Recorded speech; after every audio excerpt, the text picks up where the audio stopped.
Capítulo 2. O esquecimento de palavras estrangeiras. Esse texto pertence ao 6º volume das Publicações de Freud. Agora inicia-se o texto. O vocabulário corrente de nossa própria língua, quando confinado às dimensões do uso normal, parece protegido contra o esquecimento. Notoriamente, o mesmo não acontece com o vocabulário de uma língua estrangeira. A predisposição para esquecê-la estende-se a todas as partes da fala. E um primeiro estágio de perturbação funcional revela-se na medida desigual com que dispomos do vocabulário estrangeiro, conforme nosso estado geral de saúde e o grau de nosso cansaço. Numa série de casos, esse tipo de esquecimento exibe o mesmo mecanismo que nos foi revelado pelo exemplo de Signorelli. Para provar isso, apresentarei uma única análise, mas que se distingue por algumas características úteis. Trata-se do esquecimento de uma palavra que não era um substantivo numa citação latina. Peço permissão para fazer um relato amplo e explícito desse pequeno incidente. No verão passado, travessão, também durante uma viagem de férias, travessão, renovei meu contato com um jovem de formação acadêmica que logo constatei estar familiarizado com algumas de minhas publicações psicológicas. Nossa conversa recaiu, travessão, já não me lembro como, travessão, sobre a situação social da raça a que ambos pertencemos, e ele, impelido pela ambição, passou a lamentar-se por sua geração estar condenada à atrofia, abre parênteses, segundo sua expressão, fecha parênteses, não podendo desenvolver seus talentos ou satisfazer suas necessidades. Concluiu seu discurso de tom apaixonado com o célebre verso de Virgílio, em que a infeliz Dido confia à posteridade sua vingança de Enéas, abre aspas, exoriare, exoriare, reticências, fecha aspas. Melhor dizendo, ele quis concluí-lo desse modo, pois não conseguiu fazer a citação e tentou esconder uma evidente lacuna em sua lembrança, trocando a ordem das palavras, abre aspas, exoriar, entre parênteses, a letra E, ex nostris ossibus ultor, fecha aspas. Por fim disse irritado, abre aspas, por favor, não me faça essa cara tão zombeteira, como se estivesse comprazendo com meu embaraço, mas antes me ajude. Falta alguma coisa no verso. Como é mesmo que diz completo? Fecha aspas. Ajudarei com prazer, respondi, e dei-lhe a citação correta. Exoriar, entre parênteses, e aliquis nostris ex ossibus ultor. Que tolice esquecer uma palavra por falar nisso. O Senhor diz que nunca se esquece nada sem uma razão. Gostaria muito de saber como foi que esqueci esse pronome indefinido, aliquis. Aceitei o desafio prontamente na esperança de conseguir uma contribuição para minha coleção. Disse-lhe, pois, isso não nos deve tomar muito tempo. Só tenho que lhe pedir que me diga sinceramente e sem nenhuma crítica tudo o que lhe ocorre enquanto estiver dirigindo, sem nenhuma intenção definida, sua atenção para a palavra esquecida. Certo, então me ocorre a ideia ridícula de dividir a palavra assim: a e liquis. O que quer dizer isso? Não sei. E o que mais lhe ocorre? Isso continua assim: reliquiem, entre colchetes, relíquias, liquefazer, fluidez, fluido. O senhor já descobriu alguma coisa? Não, ainda não, mas continue. Estou pensando, prosseguiu ele com um sorriso irônico, em Simão de Trento, cujas relíquias eu vi há 2 anos numa igreja de Trento.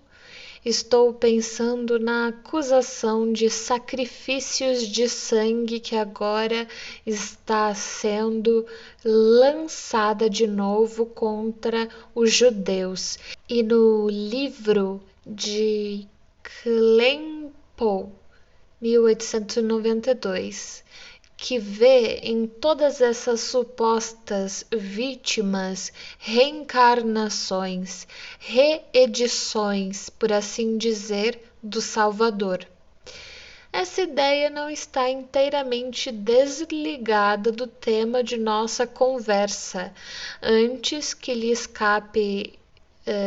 escapasse da memória a palavra latina. Exato!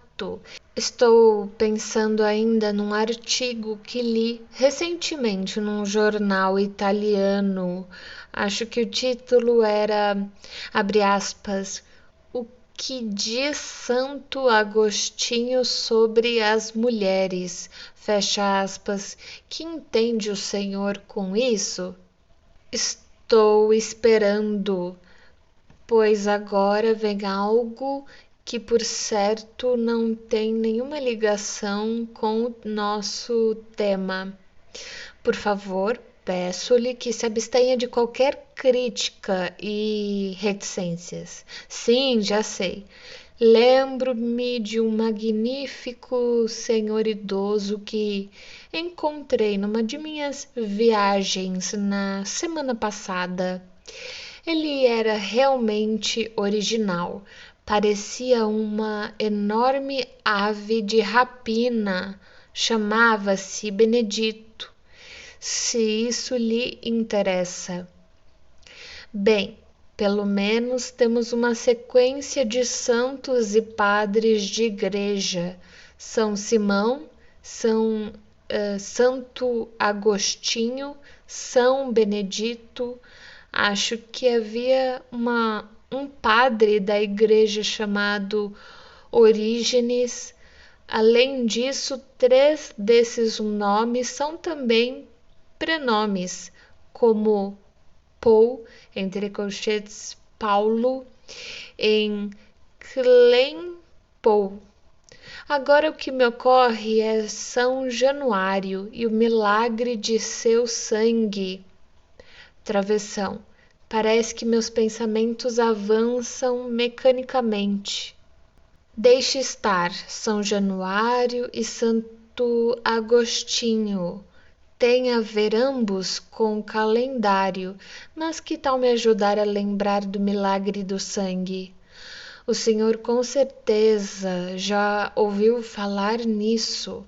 O sangue de São Januário fica guardado num pequeno frasco numa igreja de Nápoles e num determinado dia santo ele se liquefaz milagrosamente. O povo dá muita importância a esse milagre e fica muito agitado quando há algum atraso, como aconteceu certa vez, na época em que os franceses ocupavam a cidade. Então, o general comandante, Travessão. Ou será que estou enganado? Será que foi Garibaldi? Travessão. Chamou o padre de lado e com um gesto inequívoco na direção dos soldados apostos do lado de fora, deu-lhe a entender que esperava que o milagre acontecesse bem depressa. E de fato, o milagre ocorreu. Reticências. Bem, continue. Por que está hesitando?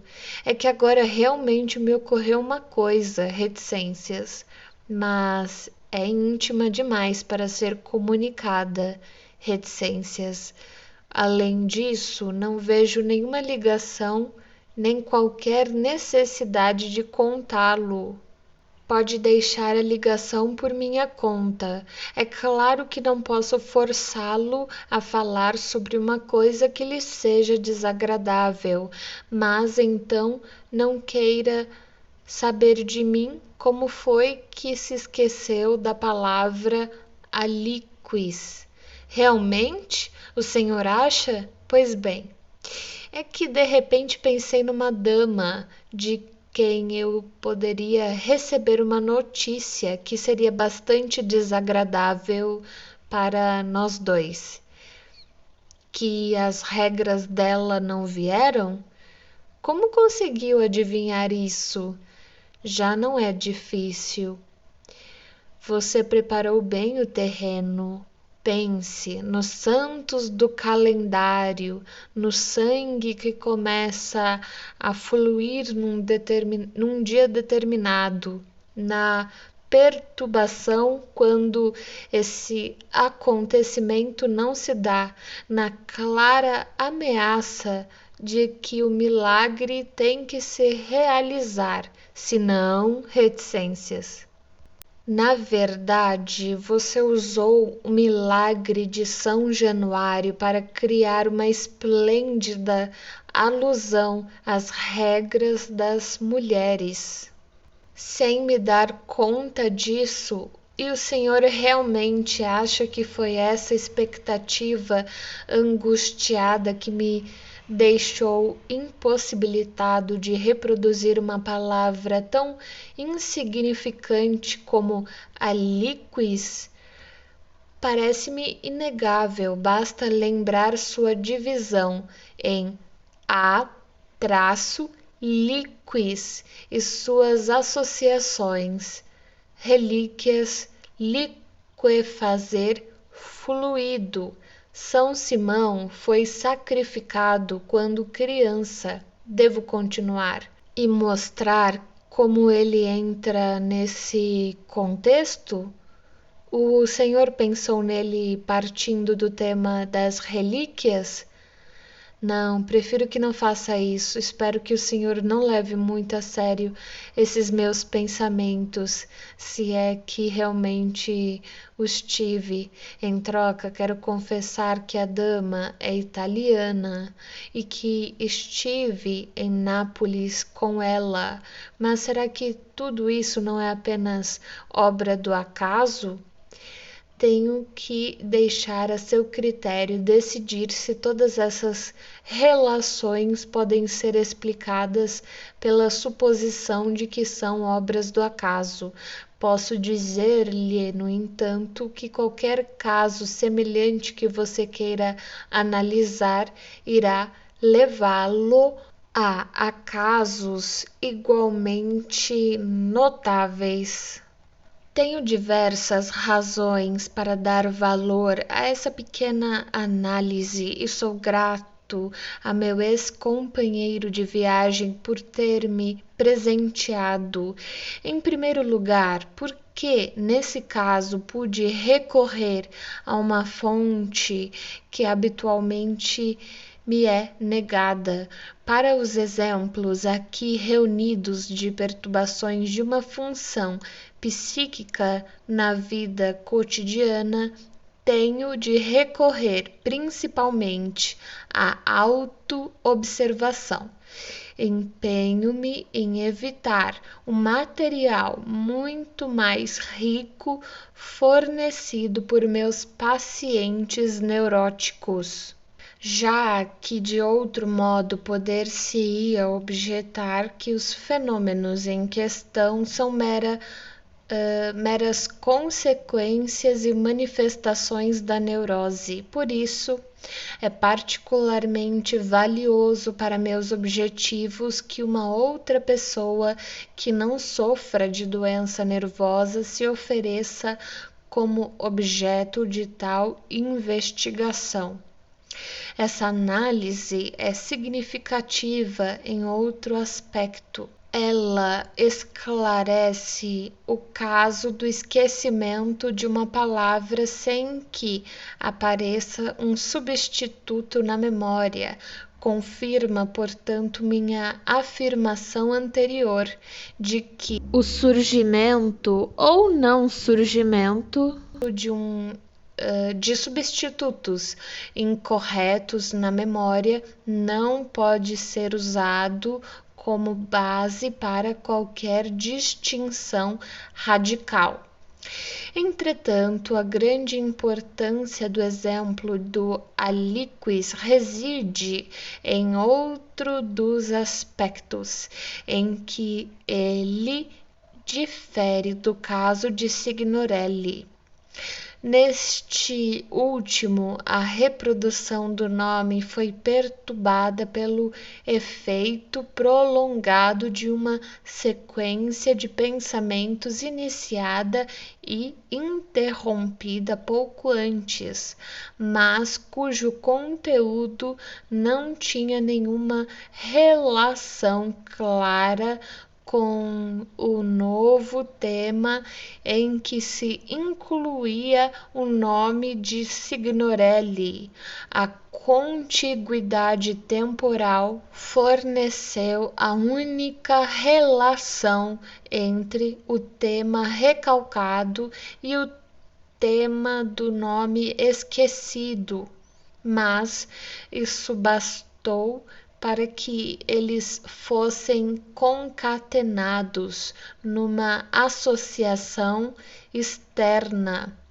Por outro lado, no exemplo de aliquis, nada indica a existência de um tema assim recalcado e independente, que tivesse ocupado pouco antes o pensamento consciente e deixado seus ecos numa perturbação. Nesse exemplo, a reprodução foi perturbada em virtude da própria natureza do tema abordado pela citação, por erguer-se inconscientemente um protesto contra a ideia desejante nela expressa. A situação deve ser interpretada da seguinte maneira: o falante vinha deplorando o fato de a geração atual de seu povo estar privada de seus plenos direitos. Uma nova geração, travessão, profetizou ele como dito, travessão, haveria de vingar-se dos opressores. Nisso ele expressa seu desejo de ter descendentes. Nesse momento intrometeu-se um pensamento contraditório. Você realmente deseja descendentes com tanta intensidade? Isso não é verdade. Quanto não lhe seria embaraçoso receber agora a notícia de que espera descendentes do lugar que você sabe? Não, nada de descendentes, reticências, por mais que precisemos deles para a vingança. Essa contradição, então, se afirma exatamente pelos mesmos meios que no exemplo de Signorelli e Travessão, estabelecendo uma associação externa entre um de seus elementos de representação e um dos elementos do desejo repudiado, e dessa vez, de fato, ela o faz de maneira extremamente arbitrária, valendo-se de uma via associativa indireta que tem toda a aparência de artificialidade. Uma segunda coincidência essencial entre esse caso e o exemplo de Signorelli está em que a contradição se enraiza em fontes recalcadas e decorre de pensamentos que acarretariam um desvio da atenção.